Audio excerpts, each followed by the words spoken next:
हम जब भी जो भी ऑनलाइन पढ़ रहे हैं उसको आप अपने हाथ से उसके नोट्स जरूर बनाओ, क्योंकि जब हम पढ़ेंगे तो हम पढ़ेंगे कहाँ से? हमारे पास अपने नोट्स होने चाहिए ना, तभी तो हम पढ़ पाएंगे। तो ओके हम मैम। जो भी क्लास में पढ़ते हैं उसे एक नोटबुक में अच्छे से नोट करना चाहिए और साथ साथ उसके क्वेश्चंस ट्राई करने चाहिए, ठीक है? बाकी बच्चे कहाँ गए? सिर्फ 2 ही बच्चे हैं, रुको मैं मैसेज करती हूँ ग्रुप में। हाँ,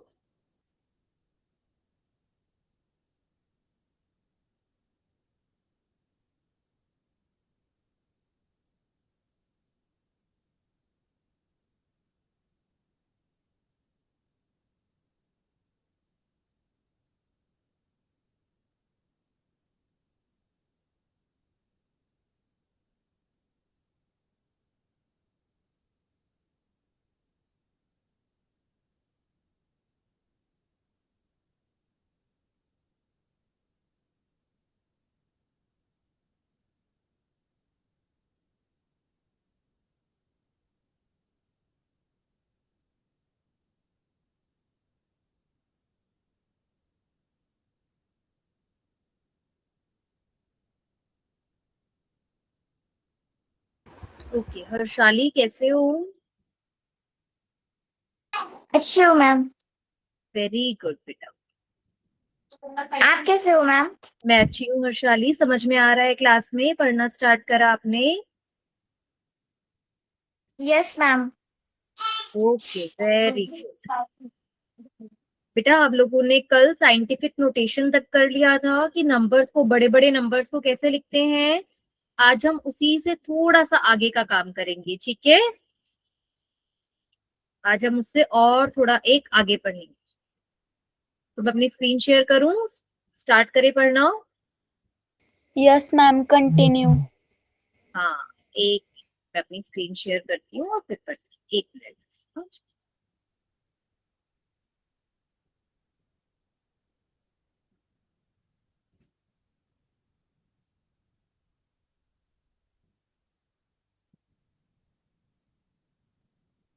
चलो।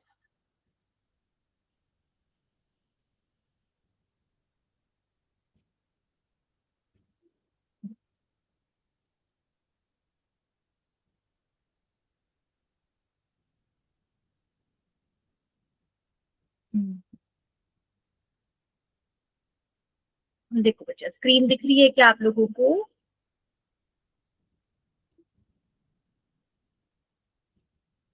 सभी लोग देखो, क्या स्क्रीन दिख रही है?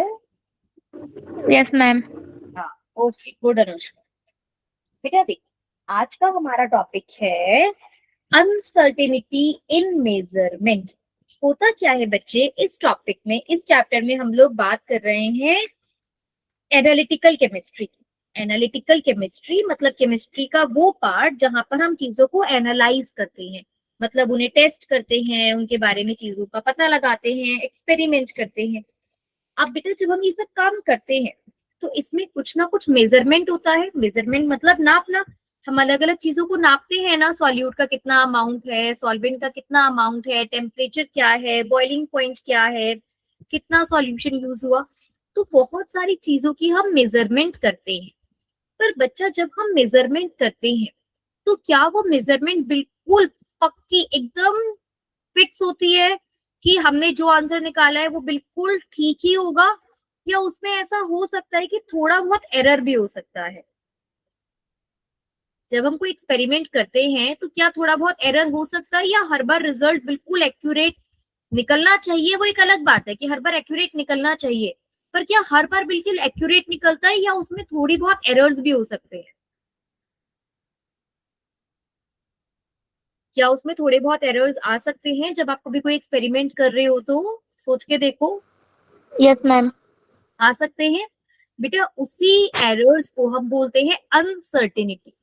अनसर्टेनिटी क्या होती है बच्ची? जैसे एक बात बताओ, कल बारिश होगी, आप इस बात के लिए 100% श्योर हो, या फिर हो भी सकती है और नहीं भी हो हो सकती? सकती है मैम, श्योर नहीं है। श्योर नहीं है। तो बेटा इस चीज को बोलते हैं अनसर्टेनिटी। सर्टेनिटी होता है जब मैं बिल्कुल श्योर हूं कि ये चीज होगी ही होगी। For example, sun will rise from the east. सूर्य उदय ईस्ट में ही होगा। इस बात के लिए क्या हम सर्टेन हैं? Yes ma'am. तो वो होता है सर्टेन, कि हम सर्टेन है मतलब हम एकदम श्योर हैं। और अनसर्टेनिटी, अनसर्टेनिटी मतलब अभी हम श्योर नहीं है कि जो हमारा आंसर आया है वो सही आया है या नहीं आया, तो उसे बोलते हैं अनसर्टेनिटी इन मेजरमेंट। जैसे अगर कोई भी एक्सपेरिमेंट हो रहा हो तो इन एक्सपेरिमेंटल मेजरमेंट में या रिजल्ट में क्या होता है, कुछ अमाउंट ऑफ अनसर्टेनिटी होती है। अनसर्टेनिटी अब समझ में आया ना बेटा? अनसर्टेनिटी मतलब स्कोप ऑफ एरर, कि हम श्योर नहीं है कि वो जो हमारा आंसर है वो ठीक है या नहीं है। So there is a scope of error. ये समझ में आया? Yes ma'am. ठीक है, चलो। अब बेटा हमें दो टर्म समझने हैं, बहुत ध्यान से समझना, प्रिसीजन एंड एक्यूरेसी। अभी ये वर्ड सिर्फ पढ़ो और अभी आपको एक दो स्लाइड्स में इसका मतलब समझ में आ जाएगा। जब भी हम केमिस्ट्री में कोई भी एक्सपेरिमेंट करते हैं, हम कोई भी एनालाइज करते हैं किसी भी चीज को, तो हम मेजरमेंट करते हैं। मेजरमेंट में कुछ ना कुछ स्कोप ऑफ एरर होता है, कुछ ना कुछ अनसर्टेनिटी होती है मेजरमेंट में। हम उस एरर को कम करना चाहेंगे या बढ़ाना चाहेंगे? एरर को कम करना चाहेंगे। एरर को कम करना चाहेंगे। हम चाहेंगे कि हमारे रिजल्ट में अनसर्टेनिटी कम से कम कम हो। हमसे कोई पूछे कि बताओ ये कितना है, तो हम बड़ी श्योरिटी के साथ बता सके कि ये एग्जैक्टली इतना है। जैसे बच्चे, केमिस्ट्री का एनालिसिस तो हमने बात करा था ना, बहुत जगह यूज होता है। फॉर एग्जाम्पल मान लो ब्लड टेस्ट की रिपोर्ट आती है, कई बार कोई बीमारी हो जाती है तो ब्लड टेस्ट की रिपोर्ट कराते हैं ना ब्लड का test. Yes ma'am. Very good. तो उसमें हम कितनी सारी चीजें नापते हैं ना, रेड ब्लड सेल्स कितने हैं, व्हाइट ब्लड सेल्स कितने हैं, या हमारी बॉडी में हीमोग्लोबिन कितना है। तो वो सब भी तो केमिस्ट्री की जैसे एक्सपेरिमेंट करके ही पता लगाते हैं। तो और उन सब रिजल्ट में तो हम बिल्कुल ही कम एरर चाहते हैं, क्योंकि वो तो सारे रिजल्ट किसी की हेल्थ से जुड़े हुए हैं। तो बेटा जब हम चाहते हैं कि हमारा एरर कम से कम हो, तो उस टाइम पर हमें ध्यान देना होता है इन दो बातों का, प्रिसीजन का और एक्यूरेसी का। अब ये होते क्या है ये देखो। Precision, closeness of our results in different attempts. एक मिनट रुकना, अभी इसका मतलब समझ में आएगा। And accuracy is closeness of our results with actual result. बेटा ये देख, मानो ये समझ में आ रहा है, ये क्या, ये एक डार्ट बोर्ड है जिसके अंदर हमें निशाना लगाना होता है ना। Yes ma'am. अच्छा, अब जब हम कोई भी तीरंदाज होता है, वो जब इस पे निशाना लगाता है, वो तो सिर्फ एक निशाना लगाता है कि चार पांच निशाने लगाता है? एक निशाना जब लगाता ठीक है। लगे अब एक। चार।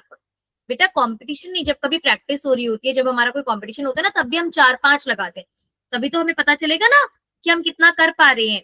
तो मान लो किसी ने चार या पांच निशाने लगाए, तो उसका पहला निशाना देखो यहाँ लगा, दूसरा यहाँ लगा, तीसरा यहाँ लगा, चौथा यहाँ लगा। क्या ये चारों एक दूसरे के पास पास लगे? No ma'am. नहीं मैम। नहीं, ये क्या लगे, एक दूसरे से दूर दूर लगे। बेटा प्रिसीजन होता है, ये देख यहाँ पर क्या हुआ, हमारे चारों निशान यहाँ लगे, पर क्या ये निशान सही है? नहीं मैम। No ma'am. सही नहीं है, बट एक दूसरे के पास है, तो उसे बोलते हैं बेटा प्रिसीजन। प्रिसीजन का मतलब होता है कि अगर मैंने केमिस्ट्री में एक एक्सपेरिमेंट करा, तो बेटा हम एक एक्सपेरिमेंट को कभी भी एक बार नहीं करते, हम कम से कम उस एक्सपेरिमेंट को 3 बार 4 बार करते हैं, 3 बार 4 बार रीडिंग्स लेते हैं। जैसे आपने देखा है, कभी कभी हम घर में जब पैसे गिनते हैं किसी को देने से पहले, तो क्या करते हैं, कम से कम 2 बार 3 बार पैसे गिनते हैं ना, कि कहीं गलती से गलत पैसे ना चले जाएं, है ना? यस मैम, गिनते हैं। हाँ बिल्कुल। तो बेटा ऐसे ही जब केमिस्ट्री में रिजल्ट निकालते हैं, कोई एक्सपेरिमेंट करते हैं, तो हम 3 बार या 4 बार रीडिंग लेते हैं। तो बेटा अगर हमारी चारों बार रीडिंग पास पास आ रही है, तो हम बोलेंगे प्रिसीजन। क्या बोलेंगे कि हमारा जो रिजल्ट आया है वो कैसा आया है, प्रिसाइज आया है। ये देखो, प्रिसीजन की मतलब क्या है, प्रिसीजन का मतलब है closeness of our result. Closeness मतलब पास पास, closeness of our results in different attempts. मानो कि एक स्टूडेंट है ए, एक स्टूडेंट है बी, ठीक है, दोनों स्टूडेंट्स ने 4 4 रीडिंग ली, ठीक है, first reading, second reading, third reading, fourth reading. ये स्टूडेंट बी है, इसने भी 4 रीडिंग ली। 1 2 3 4। मानो ए की पहली रीडिंग आई 10 ml, दूसरी reading I 6 ml, third reading I 12 ml और फिर फोर्थ रीडिंग आई 7 ml। ठीक है। बी की पहली रीडिंग आई 15 ml, दूसरी reading I 15.1 ml, third reading I 15.2 ml और फोर्थ रीडिंग भी आ गई मान लो 15.2 ml। तो बेटा अभी हम ये बात नहीं कर रहे कि सही आंसर क्या है, हम इस चीज की बात ही नहीं कर रहे कि इनमें से किसका रिजल्ट सही है या गलत है। बात ये कर रहे हैं कि इनमें से किसका रिजल्ट प्रिसाइज है। प्रिसाइज मतलब कि जब आपने अलग अलग रीडिंग्स ली तो आपकी रीडिंग्स में बहुत ज्यादा डिफरेंस आ रहा है या फिर वो रीडिंग्स पास पास है, एक दूसरे से क्लोज है। इसका मतलब समझ में आया, closeness of our result in different attempts. तो बताओ किसकी रीडिंग प्रिसाइज है, ए की या बी की? बी की। बी की, वेरी गुड। तो बेटा यहाँ पर यही हो रहा है कि देखो इसमें चारों अलग अलग रीडिंग्स आ रही है, तो ये ना तो प्रिसाइज है ना ही ये एक्यूरेट है। अब यहाँ पर ये प्रिसाइज तो है, चारों पास पास तो है, बट एक्यूरेट नहीं। बट यहाँ देखो, यहाँ पर चारों रीडिंग्स एक साथ आई और चारों रीडिंग्स एकदम सेंटर में है, तो ये कैसी है? प्रिसाइज भी है और एक्यूरेट। एक्यूरेसी। ये these are precise and accurate. क्या आप लोगों को सबको समझ में आया? Yes ma'am. Yes ma'am. है ना? तो बेटा प्रिसीजन और एक्यूरेसी में समझ में आ गया ना, what is precision and what is accuracy. अब एक्यूरेसी यस मैम। क्या होता है? Closeness of our result with actual result. अब समझो कि अगर मानो जो एक्चुअल रिजल्ट है, ठीक है, मानो कि एक्चुअल रिजल्ट था 6 ml, तो ए या बी में से किसका एक्चुअल, किसकी एक्यूरेसी ज्यादा है, ए की या बी की? बी की। बेटा एक्यूरेसी, एक्यूरेसी मतलब सही जवाब किसने दिया। अगर सही जवाब 6 ml था तो सही जवाब किसने दिया था, ए ने या बी ने? बी। बेटा बी ने तो आंसर 15 ml दिया ना, तो बी का एक्यूरेट कैसे हुआ? मैम। ए ने कम से कम एक बार तो बोला ना 6 ml। आप समझ पा रहे हो मेरी बात, में क्या कहना चाह रही हूँ? आई एम सेइंग कि मान लो कि जो करेक्ट आंसर है वो 6 है। अब ए ने एक बार दिया आंसर 10, एक बार दिया 6, एक बार दिया 12, एक बार दिया 7। बी ने दिया 15, 15.1, 15.2, 15.2। तो बेटा बी का तो बिल्कुल ही गलत है। और जो ए है ना, ए ने एक बार तो दिया 6 ml, बट ए का भी हम एक्यूरेट नहीं मान सकते। मतलब हाँ ठीक है, बट केमिस्ट्री में हमारे रिजल्ट कैसे होने चाहिए? Both precise and accurate, both precise and accurate। हमारा रिजल्ट मतलब कि अगर एक स्टूडेंट सी है जिसने इस तरीके से 4 रीडिंग्स ली हो,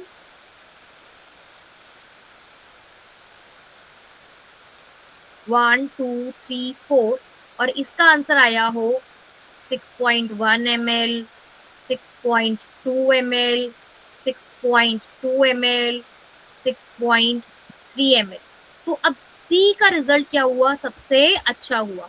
सी का रिजल्ट प्रिसाइज भी है और नियरली एक्यूरेट भी है। बिल्कुल एक्यूरेट नहीं भी है तो कम से कम एक्यूरेसी से सही आंसर से पास तो है ना।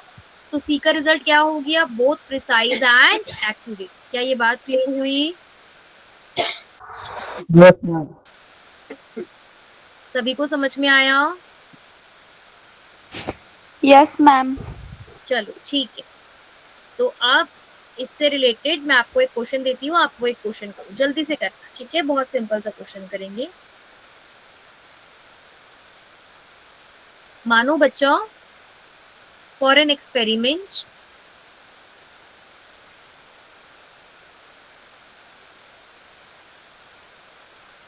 four students A, B, C, D take 3 different readings. ठीक है? The correct reading is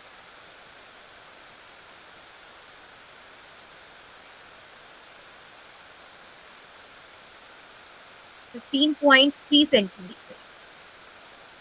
ए ने बेटा 3 रीडिंग लिए हैं, 1 2 3, ठीक है?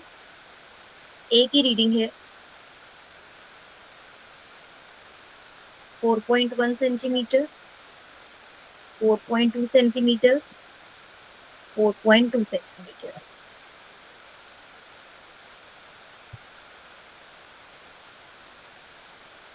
बी ने जो रीडिंग ली, बी ने रीडिंग ली 15 centimetre, 19 centimetre, 21 centimetre.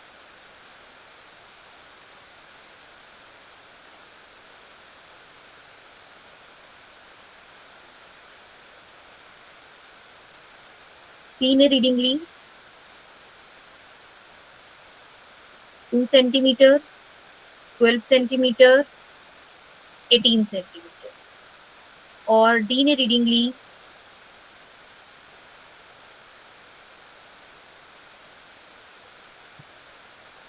15.1 centimetre, 15.2 centimetre, 15.2 centimetre.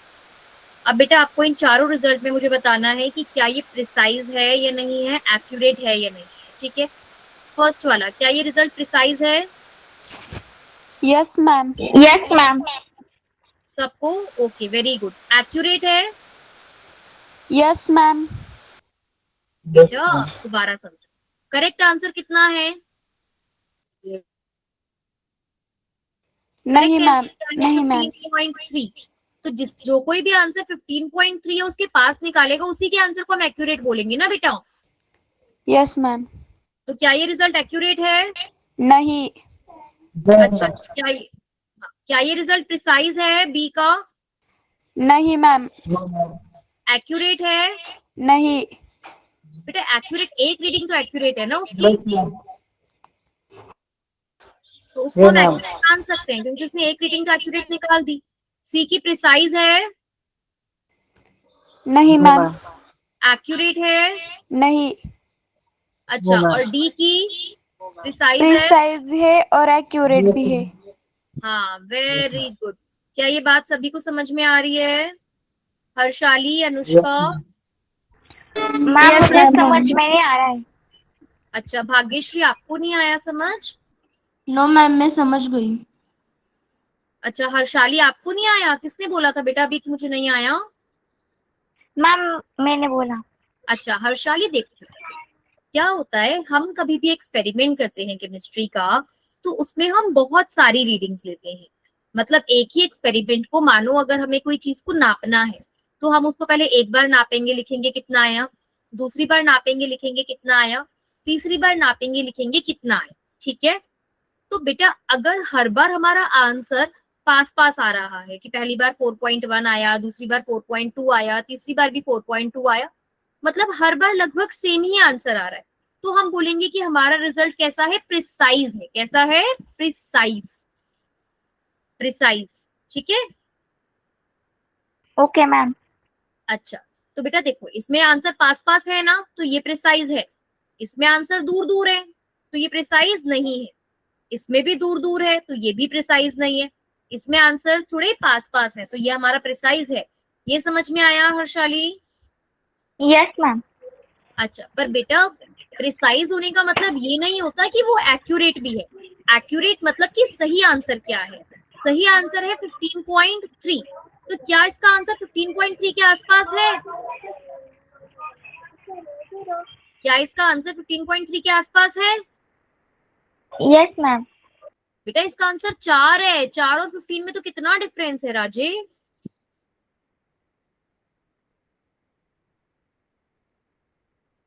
नहीं समझे? No ma'am. बेटा देख, मानो कि किसी से आपको 150 रुपए लेने, ठीक है, और उसने यस एक मैम। बार आपको बोला आपको किसी से 150 रुपए लेने हैं, तो उसने आपको पैसे गिनकर दिए। ठीक है, उसने आपको पैसे दिए। अब आपने एक बार ए को दिए कि तुम एक बार मेरे को पैसे गिनकर बताओ, इसने मेरे को कितने पैसे दिए। ठीक है, ए ने एक बार गिनकर बोला 41 रुपए, फिर दूसरी बार गिनकर बोला नहीं नहीं 42 रुपए, फिर दोबारा गिनकर बोला अरे पक्का 42 ही है। तीनों बार वो अपने आंसर पे पास पास टिका ही रहा, उसने पास पास का ही आंसर बोला, तो इसका मतलब वो प्रिसाइज है। पर क्या उसने आंसर सही दिया? No no ma'am. मैम। नहीं, तो इसका मतलब ये रिजल्ट एक्यूरेट नहीं है। प्रिसाइज तो है, पास पास तो है, बट एक्यूरेट नहीं है। फिर आप ए से परेशान हो गए, फिर आप बी के पास गए, आपने बी से बोला कि आप एक बार ये पैसे गिन कर बताओ। अब बी ने पहली बारी पे पैसे गिने, बोली अरे पूरे 150 रुपए हैं। दूसरी बारी में गिना, बोले नहीं नहीं 190 है। तीसरी बारी में बोला अरे नहीं 210 है, 210 है। क्या वो तीनों बार अपने आंसर पे पास पास ही रहा कि दूर दूर चला गया? दूर दूर। तो क्या ये रिजल्ट प्रिसाइज हुआ? नहीं। नो। पर क्या उसने आपको एक बार भी सही पैसे बताए थे? हाँ, उसने एक बार तो बोला था ना बेटा कि 150 रुपए है सबसे पहली बार। Yes ma'am. यस इसका मैम। मतलब ये रिजल्ट एक्यूरेट है। फिर आपने सी को दिए, सी ने एक बार बोला अरे 20 रुपए, फिर बोला अरे नहीं नहीं 120 है, फिर बोला अरे नहीं नहीं नहीं नहीं नहीं 180 है, 180 है। तो क्या सी अपने आंसर्स के पास रहा कि दूर चला गया? दूर चला गया। दूर चला गया। तो प्रिसाइजन हुआ क्या? नहीं। सही नहीं। जवाब दिया क्या उसने आपको? नहीं। नहीं। फिर आपने डी से पूछा, फिर डी ने बोला पहली बारी गिनकर कि 151 रुपए है, ठीक है 151 है। फिर दोबारा गिनकर बोला नहीं नहीं यार 152 है। फिर तीसरी बार भी बोला 152 ही है। तो क्या वो अपने रिजल्ट पर टिका रहा? प्रिसाइज हुआ उसका यस रिजल्ट? मैम। हाँ। सही Yes, हुआ? एक्यूरेट है? हाँ, लगभग एक्यूरेट को हम एक्यूरेट मानेंगे। बिल्कुल बेटा प्योरली एक्यूरेट तो कोई नहीं निकाल पाता केमिस्ट्री में, क्योंकि बहुत सारे एरर्स आ जाते हैं। तो इसलिए तो अब सी का जो रिजल्ट डी जो है वो प्रिसाइज भी है और एक्यूरेट भी है। तो अब अगली बार अगर आपको पैसे गिनवाने हुए तो आप किसके पास जाओगे? ए के पास, बी के पास, सी के पास कि डी के पास? डी के पास। डी के पास। इसका मतलब जब हमें केमिस्ट्री में एक्सपेरिमेंट करने हैं तो हमें किसके जैसा बनना है? ए बी सी या डी? डी। डी जैसा मैम। डी जैसा। हम जब भी एक्सपेरिमेंट करें तो हमारे रिजल्ट्स में प्रिसीजन भी हो, हमारी रीडिंग्स पास पास भी आए और हमारी रीडिंग्स सही भी आए। उसके लिए हमें एक्सपेरिमेंट को बहुत ध्यान से करना होता है। यहाँ तक समझ में आया? Yes ma'am. ओके बच्चे, चलो। मैम ऐसा ही है, और एक एग्जांपल दीजिए। इसका एक और एग्जाम्पल? अच्छा चलो ठीक है, देती हूँ। मानते हैं एक और एक्सपेरिमेंट करा। इस बार स्टूडेंट्स का नाम था एक्स वाई जेड। 3 स्टूडेंट्स ने एक्सपेरिमेंट करा। उनका टास्क था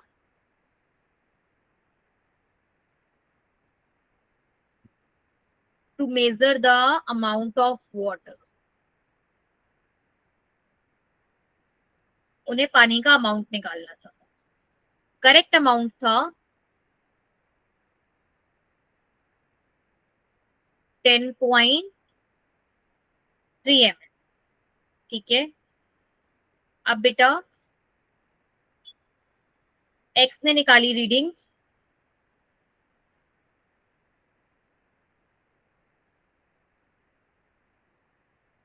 टेन पॉइंट 10.3, 10.3। वाई ने निकाली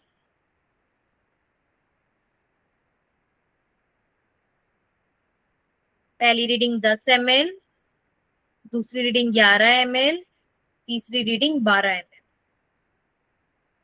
जेड ने निकाली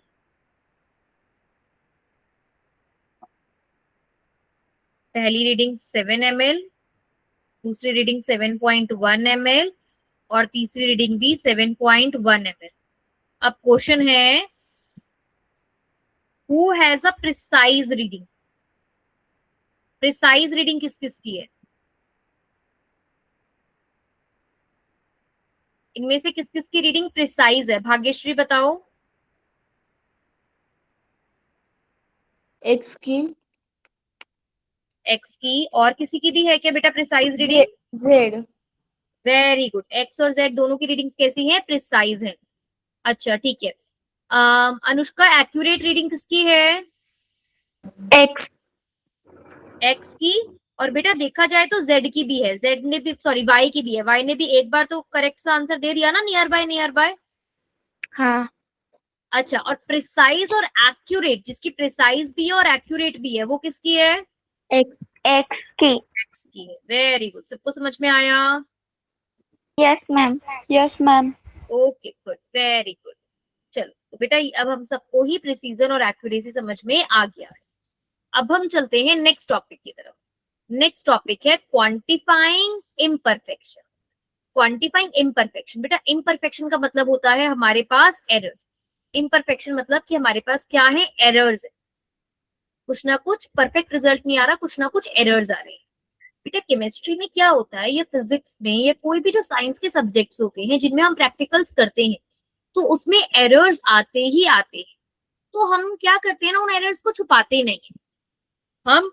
आप कभी भी कोई बड़े बड़े साइंटिस्ट की रिपोर्ट्स पढ़ोगे, कभी भी अलग अलग बुक्स पढ़ोगे, जब कॉलेज में जाओगे, तो हम अपना एक्सपेरिमेंट करते हैं, हम एक्सपेरिमेंट में रिजल्ट लिखते हैं, और फिर हम ये भी निकालते हैं कि कितना एरर आया है हमारे में, हमारे आंसर पे कितनी गलती हुई है। उसे हम क्या बोलते हैं, एरर। उसे हम क्या बोलते हैं, एरर। एरर्स। वेरी। अब बेटा हमारे पास दो तरीके के एरर होते हैं, ठीक है, हमारे पास दो तरीके के एरर होते हैं। एक सेकेंड,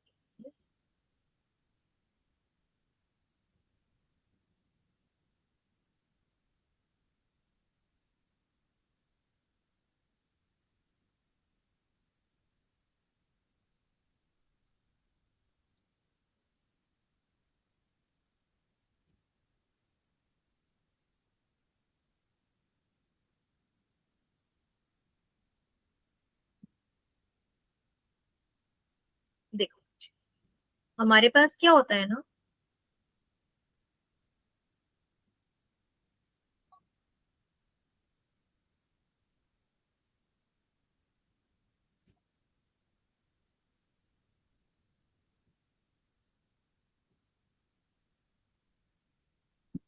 दो टाइप के एरर होते हैं। एक हमारे पास एरर होता है एब्सोल्यूट एरर,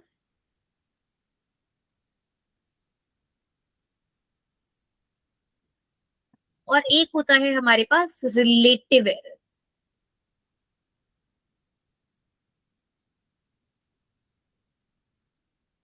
एब्सोल्यूट एरर क्या होता है बच्चे, एब्सोल्यूट एरर होता है जिसमें हम निकालते हैं कि एग्जैक्टली हमारी कितनी गलती आई है।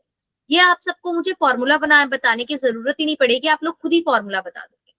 मान लो एक जो कोई मैंने वैल्यू निकाली, उसकी जो ट्रू वैल्यू थी, मतलब जो उसका करेक्ट आंसर था, करेक्ट आंसर आना चाहिए था 15 ml, ठीक है।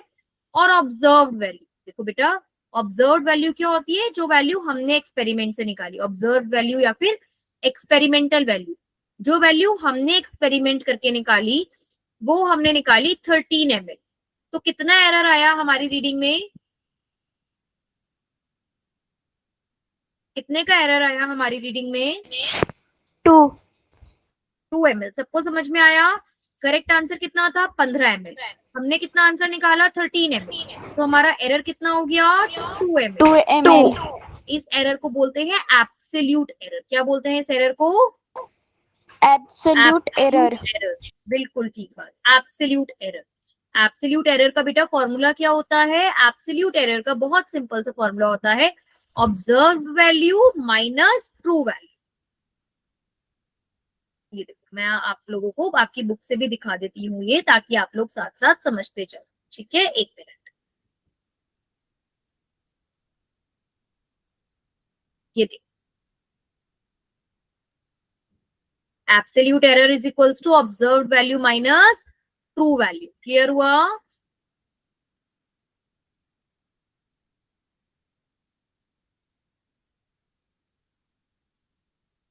अच्छा। अब बेटा क्या एरर माइनस में भी आ सकता है और प्लस में भी आ सकता यस मैम, आ सकता है ना। ये देखो अभी मैं इसी पे दोबारा चलती हूँ, तो हमारे पास एरर का फॉर्मूला क्या हुआ, observed value absolute value minus true value. True true value. Value. तो बेटा अब मेरे पास ऑब्जर्व्ड वैल्यू कितनी थी, 13 ml, और ट्रू वैल्यू कितनी थी, 15 ml। इसका मतलब मेरा एरर कितना आया, माइनस -2 ml। एरर कितना आया, -2 2 ml। mm। जो एरर होता है ना, वो माइनस में भी हो सकता है और प्लस में भी हो सकता है। अगर एरर माइनस में आ रहा है, इसका मतलब मेरी ऑब्जर्व्ड रिजल्ट कम है, ऑब्जर्व्ड रिजल्ट इज लेस।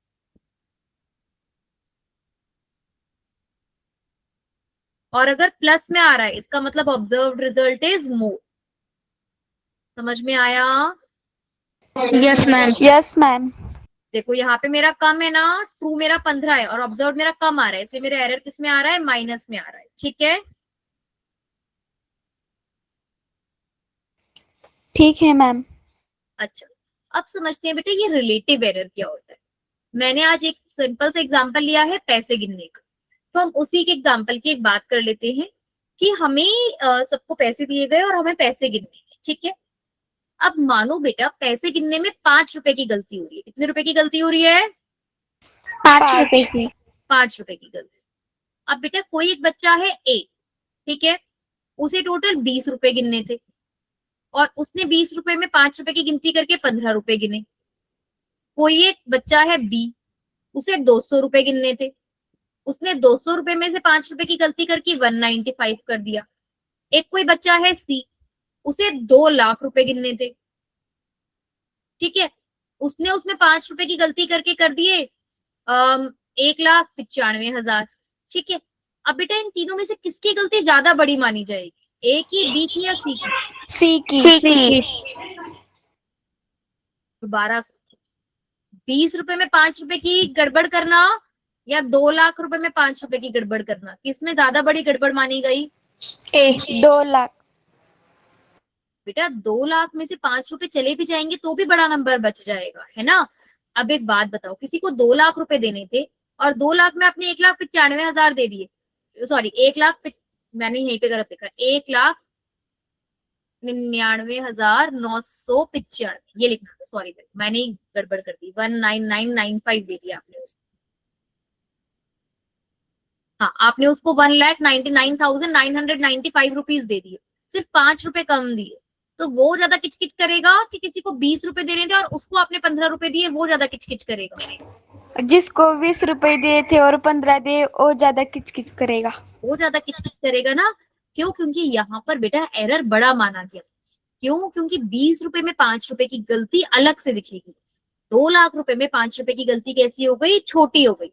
है तीनों में गलती बराबर ही 5 रुपए की, बट जब हमने रिलेट करा तो इसमें इस गलती का इम्पैक्ट ज्यादा पड़ रहा है ना, इसमें असर ज्यादा पड़ रहा है। इसमें जो असर पड़ेगा वो कितना पड़ेगा? कम पड़ेगा। क्या ये बात समझ में आई? Yes ma'am. तो इसका मतलब हमें एब्सोल्यूट एरर के साथ साथ रिलेटिव एरर की भी बात करनी पड़ती है।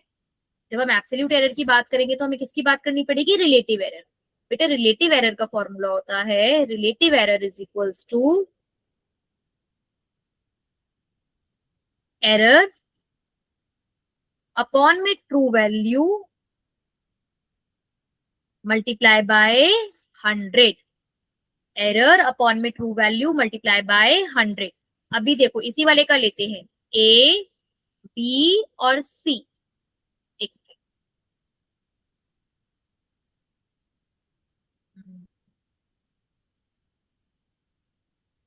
हाँ चलो, ए, बी और सी तीनों में एरर कितना था? 5 रुपए, 5 रुपए और 5 रुपए। इसकी ट्रू वैल्यू थी 20 रुपए, 200 रुपए और 2 लाख। ठीक है, अब रिलेटिव एरर निकालते हैं। एरर तो तीनों में इक्वल है, पर क्या रिलेटिव एरर भी इक्वल है? रिलेटिव एरर देखो इसमें कितना हो जाएगा? 5 अपॉन में 20 मल्टीप्लाई बाय 100। इसमें कितना हो जाएगा? 5 अपॉन में 200 मल्टीप्लाई बाय 100 हो जाएगा 5 अपॉन में 2 लाख इंटू मल्टीप्लाई बाय 100। तो देखो इस जीरो से ये जीरो कट हो गई, 2 से 10 कट गया 5 पर, तो कितना एरर आ गया? 25%। ठीक है, इसमें देखो 2 जीरो से 2 जीरो कैंसिल हो गई, तो ये कटा तो कितना एरर आया? 2.5%। और इसमें देखो 2 जीरो से 2 जीरो कट गई, 5 से ये कटेगा 400 पे, तो ये आ जाएगा 0.025%। तो बेटा देखो इसमें 25% एरर है, इसमें 2.5% एरर है एंड इसमें 0.025% एरर है। तो किसमें एरर ज्यादा हुआ? ए में। ए में। हम बात कर रहे थे ना, ए में सबसे ज्यादा चिकचिक होगी। क्यों? क्योंकि ए में तो बेटा 25% एरर आ गया ना, इतना बड़ा नंबर हो गया ना, 25% गलत आ गया रिजल्ट। समझ में आया? Yes ma'am. Yes ma'am. हाँ, वेरी गुड। तो बेटा यही हमारा कंसेप्ट होता है एरर एंड रिलेटिव एरर का। ठीक है, मैं एक बार फिर से आप लोगों को बुक दिखाती हूँ ताकि आपको समझ में आ जाए कि बुक में किस तरीके से गिवन है ये।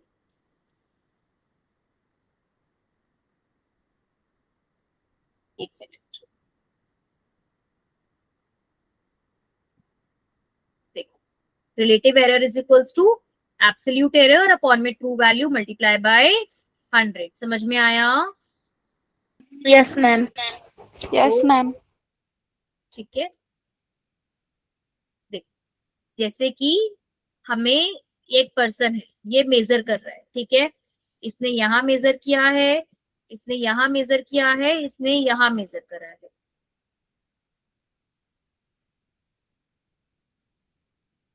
ठीक है, मल्टीपल रीडिंग्स हम लेते हैं ताकि जो हमारा एरर हो वो कम हो जाए। अब अगर रीडिंग्स मैच करती हैं क्लोजली तो उनको हम प्रिसीजन बोलते हैं। प्रिसीजन जो होता है वो एक्यूरेसी के लिए जरूरी होता है। प्री रिक्विजिट, प्री रिक्विजिट मतलब बच्चा अगर आप चाहते हो कि आपका रिजल्ट एक्यूरेट हो तो एक्यूरेसी से पहले, प्री रिक्विजिट मतलब पहले हमें इस बात का ध्यान रखना पड़ता है कि मेरा रिजल्ट प्रिसाइज भी हो। प्रिसाइज होगा तभी तो एक्यूरेट भी होगा ना, बिना प्रिसीजन की एक्यूरेसी नहीं आ पाती है। ठीक है,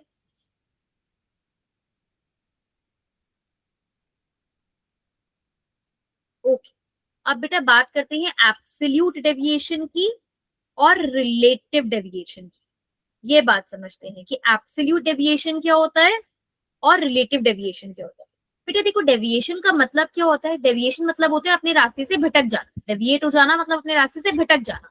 तो केमिस्ट्री में भी एक कई बार क्या होता है कि हम अपने करेक्ट रिजल्ट से थोड़ा भटक गए।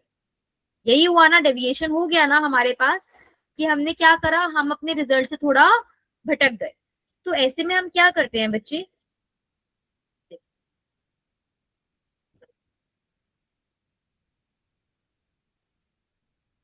एक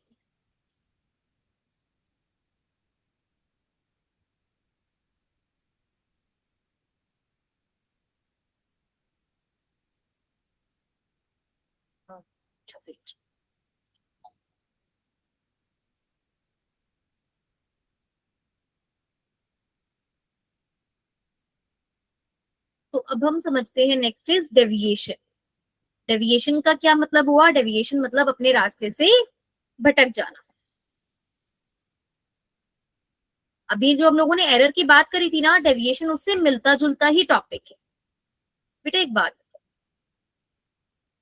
अगर ये एक पॉइंट है ए, ठीक है, और ए को इस पॉइंट पे पहुंचना था बी पर, लेकिन अगर ए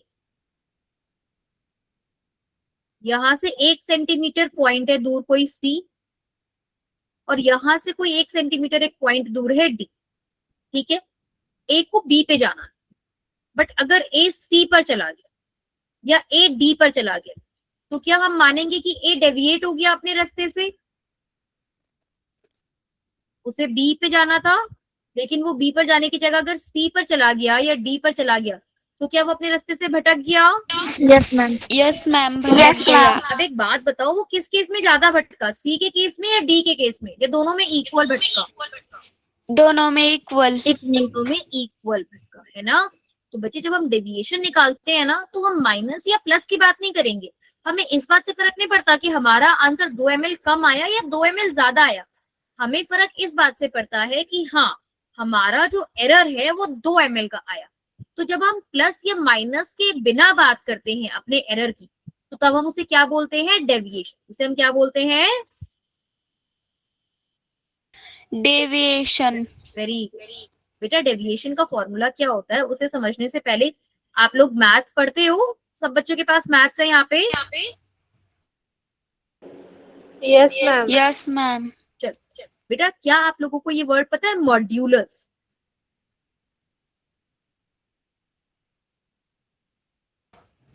नहीं मैम। कोई बात नहीं, मैं बताती हूँ, बहुत अच्छा सा, बहुत सिंपल है ये।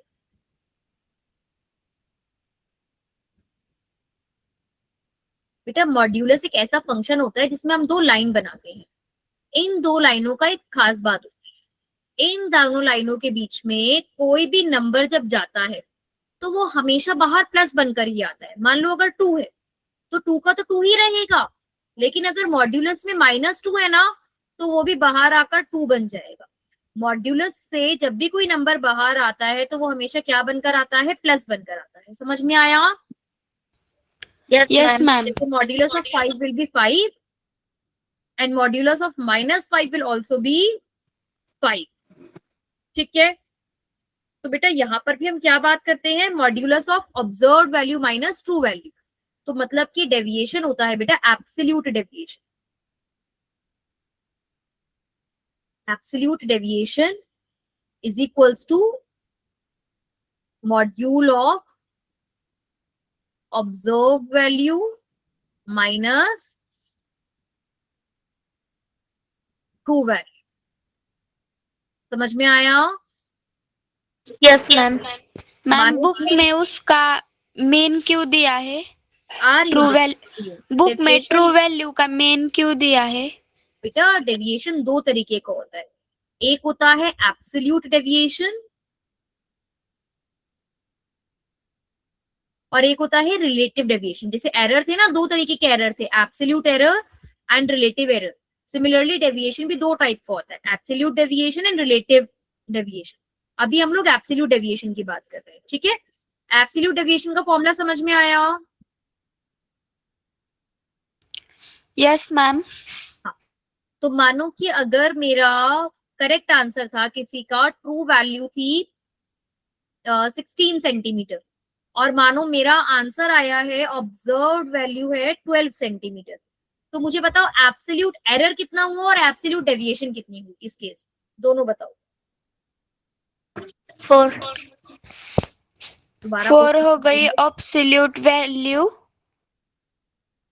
दोबारा दोबारा दोबारा क्वेश्चन सुनो, ध्यान से क्वेश्चन देखो और तब बताओ आंसर। ठीक है, जल्दीबाजी में नहीं। क्वेश्चन है -4 आ गया ऑब्जर्व्ड वैल्यू। सुषमा प्लीज बेटा हैंड रेज करके बोलो।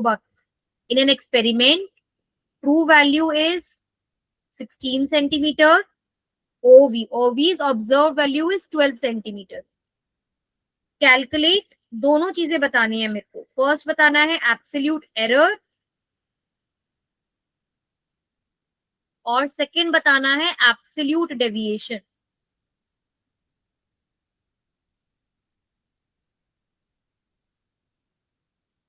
दोनों चीजें बताएंगे, एब्सोल्यूट एरर कितना होगा और एब्सोल्यूट डेविएशन कितना होगा, दोनों बताएंगे। ठीक है, ओके बताओ मैम। अभी रुको बेटा, बाकियों को भी ट्राई करने दो। भाग्यश्री, हर्षाली, अनुष्का, मोक्षदा, ज्ञानेश्वर, अभी तो था, कौन गया बेटा? आप लोग बताओ। Absolute error ma'am -4। Very good Anushka, absolute error -4 और एब्सोल्यूट डेविएशन कितना होगा बेटा? 2। नहीं बेटा, 4 मैम। 4 मैम। 4। हाँ, एब्सोल्यूट एरर से जब आपको डेविएशन में आना है ना तो आपको उसको प्लस कर देना। प्लस का हाँ। है तो भी प्लस रहेगा, माइनस का है तो भी प्लस हो जाएगा। समझ में आया? Yes ma'am. चलो ठीक है। मैम एब्सोल्यूट एक डाउट है। हाँ हाँ, जब एब्सोल्यूट एरर प्लस में आ गई तो एब्सोल्यूट डेविएशन माइनस में आ जाएगा क्या? नहीं नहीं नहीं, एब्सोल्यूट डेविएशन हमेशा प्लस में ही रहेगा। अगर एरर प्लस में है तो डेविएशन फिर भी प्लस में ही रहेगा। अगर एरर माइनस में है तो डेविएशन प्लस में हो जाएगा। डेविएशन हमेशा प्लस ही आएगा। Okay ma'am. ठीक है, चलो अब बात करते हैं बेटा relative deviation.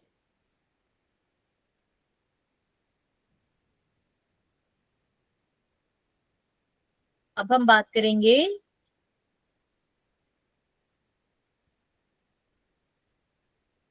Relative deviation. Again बेटा, हमें रिलेट करना मतलब हम किसी के कंपैरिजन में निकालते हैं कि कितना हमारे पास डेविएशन हुआ है। पहले इसका फॉर्मूला लिख लो, फिर मैं आपको बताती हूँ। रिलेटिव डेविएशन का फॉर्मूला होता है बेटा mean absolute deviation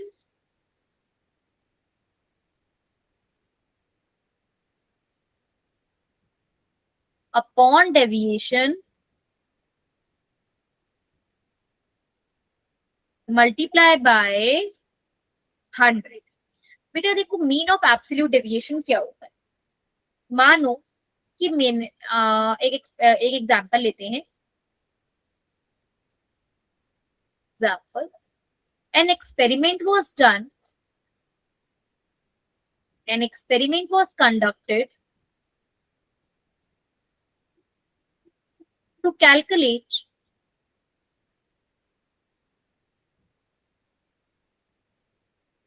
the amount of fat present in full cream milk. The true value amount of fat present in 100 ml of full cream milk. The true value was 18.6 grams. ठीक है। अब बेटा एक student है, उस student ने एक अपना ऑब्जर्वेशन टेबल बनाया। बेटा हमने बात करी ना कि जब भी हम कोई एक्सपेरिमेंट करते हैं तो हम कम से कम 3 रीडिंग्स तो लेते ही हैं, मल्टीपल रीडिंग्स लेते हैं। तो उसने सीरियल नंबर, फैट प्रेजेंट, बेटा उसने मानो 3 reading, first, second, third. First में बेटा उसने रीडिंग ली 17.6 ग्राम, सेकेंड में उसने रीडिंग ली 18.2 ग्राम्स और थर्ड में उसने रीडिंग ली 18.4 ग्राम्स। ठीक है, ये मानो उसने ये रीडिंग। बेटा इसमें फर्स्ट और सेकेंड रीडिंग प्रिसाइज नहीं है, सेकेंड और थर्ड रीडिंग प्रिसाइज है। ठीक है, तो ये उसने वैल्यू निकाला। अब हम सबसे पहले क्या निकालते हैं, डेविएशन निकाल लेते हैं कि हर रीडिंग में कितनी डेविएशन है। ठीक है, यहां निकालते हैं एब्सोल्यूट डेविएशन। बेटा एब्सोल्यूट डेविएशन कैसे निकालते हैं, observe value minus true value. True value तो 17.6 में से 18.6 गए तो कितना आएगा डेविएशन, 1। वैसे तो एरर -1 हो गया, लेकिन डेविएशन कितनी हो गई, +1। सबको समझ में आ रहा है ये कैसे हुआ, ये दोबारा समझाऊं? मैम फिर से समझाओ। हाँ अनुष्का देखो बेटा, डेविएशन कैसे निकालते हैं ये देखो। एक मेरी गलती है, मेरे को ऐसे नहीं लिखना चाहिए था, मैं इसको थोड़ा और सही से लिख।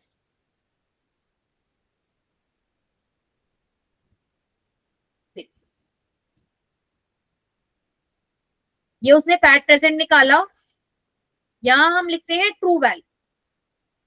बेटा ट्रू वैल्यू तो तीनों केसों में 18.6 ही रहेगी, करेक्ट आंसर तो हमारा 18.6 ही है ना। मैम यहां निकालते हैं डेविएशन कि सही रिजल्ट से उसका रिजल्ट कितना दूर है, कितना डेविएट हुआ है वो अपने रास्ते से। डेविएशन, बेटा डेविएशन कैसे निकालेंगे, true value minus observe value या observe value minus true value, कैसे भी निकालेंगे। बेटा देखो 17.6 में से 18.6 जाएंगे तो कितना बचेगा, -1। Yes ma'am. बेटा पर डेविएशन कभी भी माइनस में तो होती नहीं है, तो आंसर कितना आ जाएगा, +1। मैम 18.2 में से 18.6 गए, मतलब 18.6 में से 18.2 ही माइनस करेंगे तो कितना आ जाएगा, 0.4। और थर्ड में कितना आ जाएगा, 0.2। ये समझ में आया ना। ये देखो 18.6 में से 18.4 माइनस करा तो 0.2 आ गया। ठीक है, यस मैम। ये समझ में आया कि डेविएशन कितना आ रहा है तीनों केसेस में। Yes ma'am. बेटा अब हम यहाँ पर निकालते हैं मीन। क्या आप लोगों को मीन निकालना आता है? नहीं मैम। अच्छा देखो बेटा मीन कैसे निकालते हैं, ये एक मैथ्स का टर्म होता है मीन। अगर हमारे पास कोई भी डेटा है जिस डेटा का हमें मीन निकालना होता है, तो मीन निकालने का फॉर्मूला होता है बेटा सम ऑफ ऑल ऑब्जर्वेशंस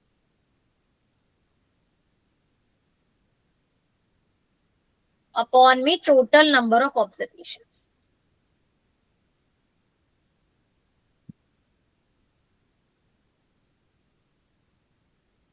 जैसे एक तरीके से हम एवरेज निकालते हैं ना, तो मीन को आप एवरेज भी बोल सकते हो। क्या बोल सकते हो मीन को? एवरेज। एवरेज। जैसे मानो एक बच्चा है, ठीक है, उस बच्चे का नाम है राघव। ठीक है, अब राघव के मार्क्स आए, राघव के मैथ्स में मार्क्स आए 100 में से निकाल लेते हैं, ठीक है। मानो राघव के मैथ्स में मार्क्स आए 80,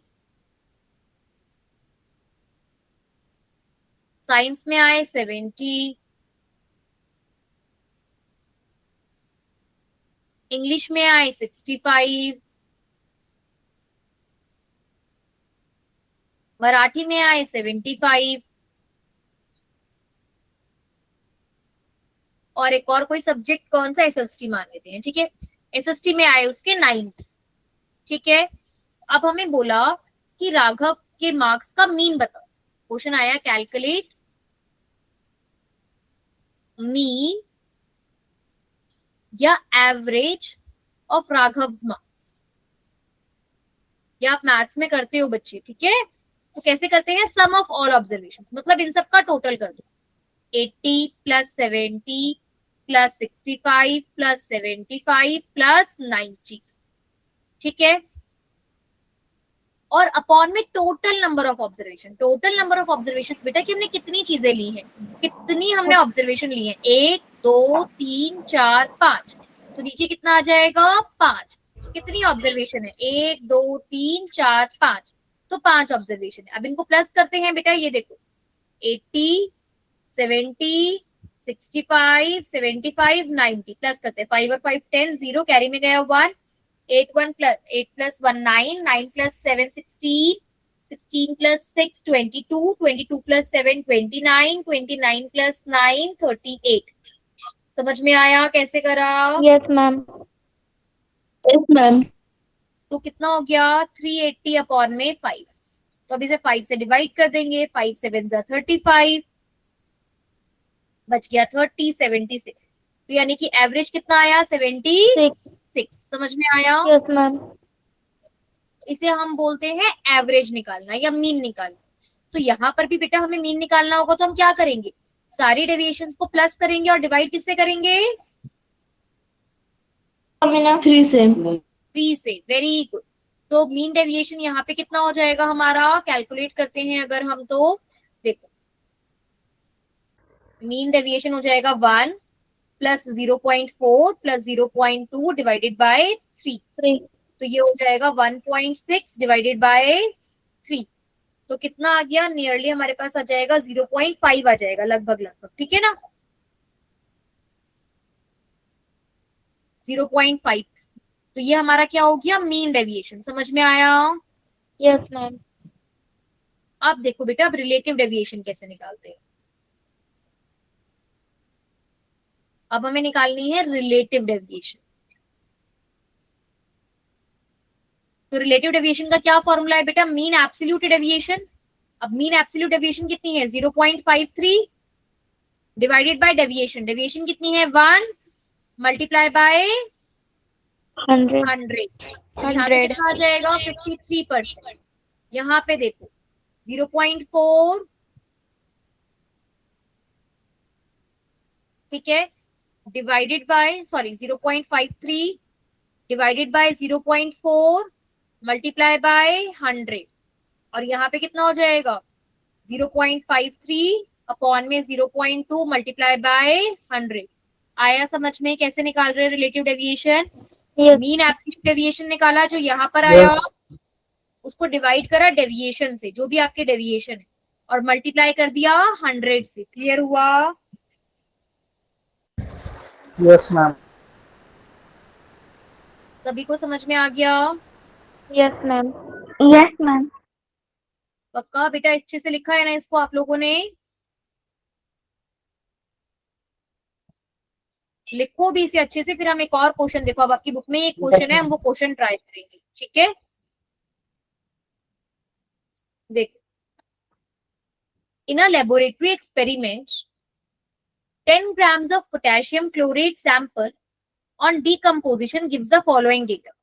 The sample contains 3.8 grams of oxygen and the actual mass of oxygen was 3.92 gram. ये हमारी क्या हो गई बेटा, ये हमारी क्या हो गई, करेक्ट वैल्यू हो गई जो हमने निकाला है, सॉरी ये ऑब्जर्व वैल्यू हो गई। एंड उन्होंने क्या लिखा है, the actual mass of oxygen in the quantity of potassium chlorate is 3.92 ग्राम। ये हमारी क्या हो गई? True value. समझ में आया? Yes, ma'am. Yes. अब वो क्या कह रहा है? वो कह रहा है आपसे कैलकुलेट करो, calculate the absolute error and relative error. उसने हमें क्वेश्चन में क्या बोला है? Calculate the absolute error and relative error. अब हम लोगों ने पढ़ा था ना एब्सोल्यूट एरर और रिलेटिव एरर का formula. Yes ma'am.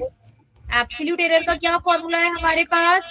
True value minus observe observe value minus true value. True value. Very good.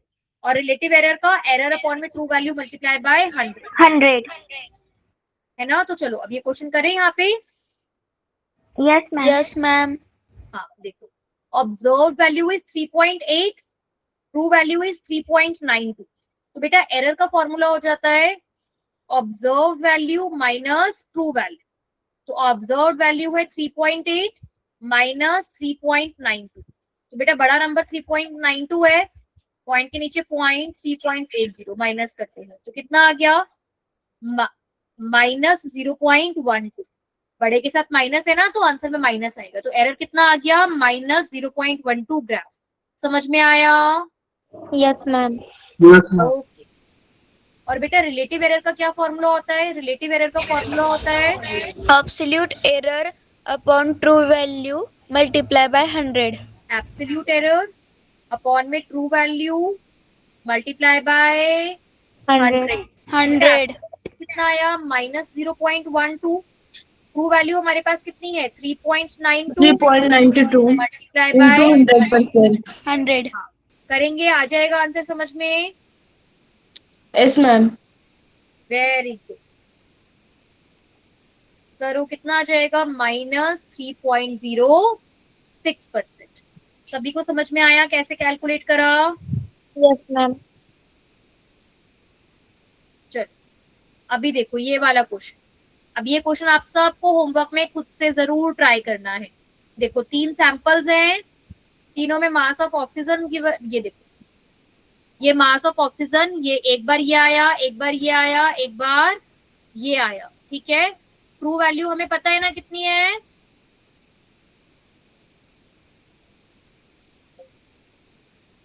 बेटा ट्रू मीन निकालेंगे, डेविएशन निकालेंगे और उसके बाद डेविएशन से अपना वो आंसर कैलकुलेट कर लेंगे। ठीक है,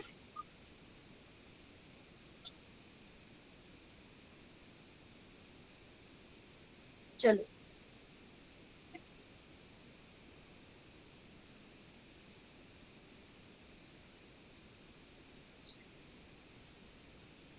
यहाँ पे देखो आप कौन सा क्वेश्चन कर सकते हो।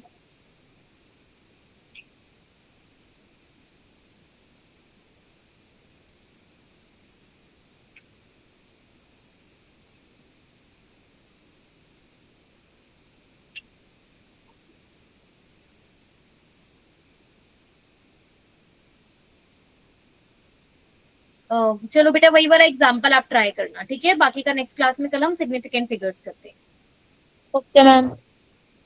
ठीक है, बट अच्छे से रिवाइज करना इसको और तब आगे करना। ठीक है, यस मैम। चलो ओके, गुड इवनिंग बच्चे, बाय। अच्छा अभी आपकी नेक्स्ट क्लास है ना, कोई बात नहीं इसलिए। ठीक है, तो मैं log out. Okay ma'am. Okay bye, ठीक है।